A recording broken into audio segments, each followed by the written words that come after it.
A key role of anyone who is overseeing building works under a formal contract is making sure that the works are properly valued to ensure that both the contractor has suitable cash flow and they're being paid fairly for the works they've completed, and to ensure the client has been asked to pay for more than the value of the works, or unreasonably in advance that may leave them exposed if any unexpected or unforeseen events occur. Valuation of the work is a central part of a contract administrator and critical to ensuring the contract administrator is performing their duties diligently. It is essential in ensuring risks that all projects may carry to some degree are properly managed and controlled. Today we'll be outlining the different options for valuations and the processes and timings related to them under standard forms of contract. My name's David Walbridge, Senior Chartered Building Surveyor at Harris & Clark, and I'm here to help you understand the different ways works can be valued and the general processes and timescales relevant to them.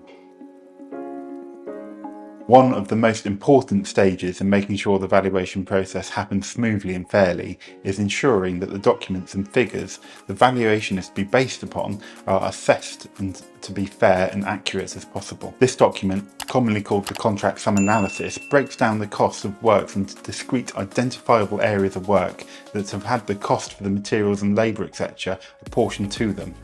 And when relevant, the works are completed, either fully or impartially, an accurate assessment can be made.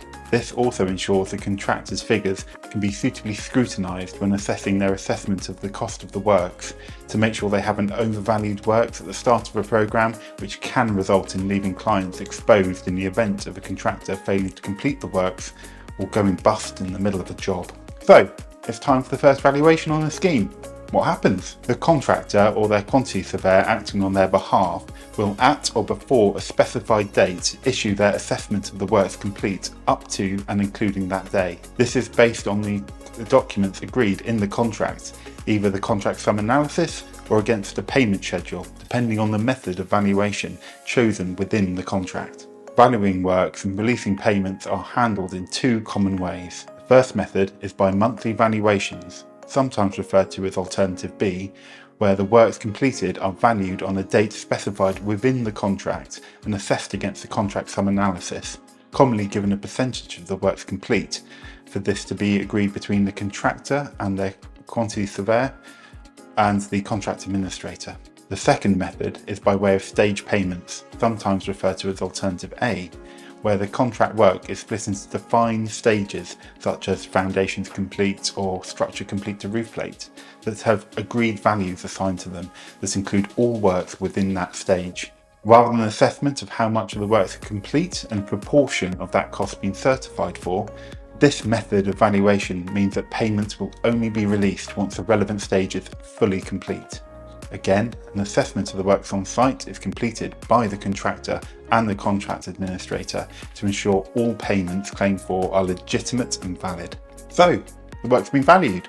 What happens next? Works completed under a contract are assessed for and paid for under a rigid series of processes, and this is for a good reason, as it gives all parties confidence on when they need to do something and when they can expect to receive payment. Commonly, the first date of valuation is 1 month after the start of a contract and on the nearest working day each month after that. This date is very important as it's the earliest trigger point for all other dates that ensures the contractor is acting diligently and gives the contractor confidence of when any payments due to them will be completed by, to make sure cash flow stays consistent to cover the costs of materials and trades etc. For or on each day of valuation, the contractor is due to issue their valuation of works that they believe is complete and correct. Issue of this valuation defines what is referred to as the due date. Although it sounds like this is when payment is due, this is not the case.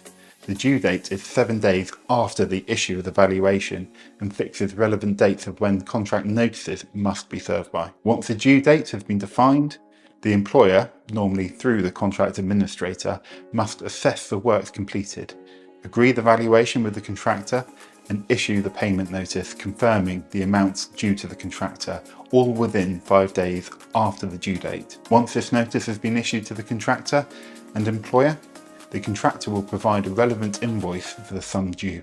The date the payment is due to be paid by is not related to when the payment notice or invoice is provided, but is linked back to the due date set at the time of the contractor's valuation. Commonly, any payment is due within 14 days of the due date, meaning the employer may only have 9 days to receive the payment notice, arrange for money to be transferred and cleared into the contractor's account.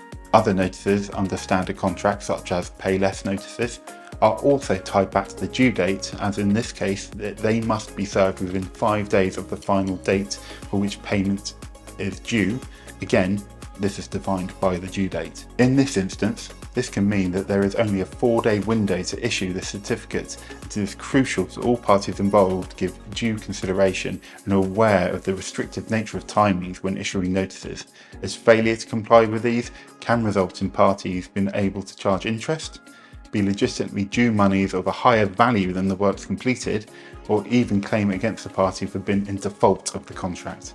If you have any questions or would like to know how Harris & Clark could assist you with the administration of contracts and contract works, please feel free to contact our friendly team here at Harris & Clark on 02381 550051, and we would be delighted to assist you in providing professional advice or assistance to guide you with confidence through your project journey.